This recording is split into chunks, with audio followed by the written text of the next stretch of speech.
তো দেখো খেয়ে খেয়ে মোটা হয়ে যাচ্ছি, তাই ডিনারের জন্য একটা হেলদি খাবার বানাচ্ছি। জাস্ট দেখো, ট্যান ট্যান, এটা কি বলো তো?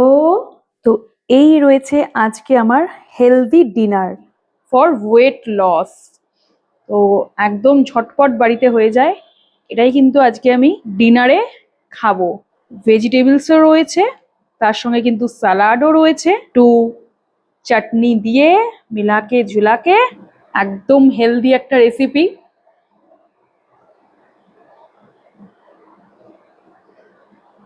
ইয়াম্মি, বিশ্বাস করো, বাড়িতে যদি এত সুন্দরভাবে বানানো যায় তাহলে তো কোনো কথাই নেই, হেলদি এবং টেস্টি।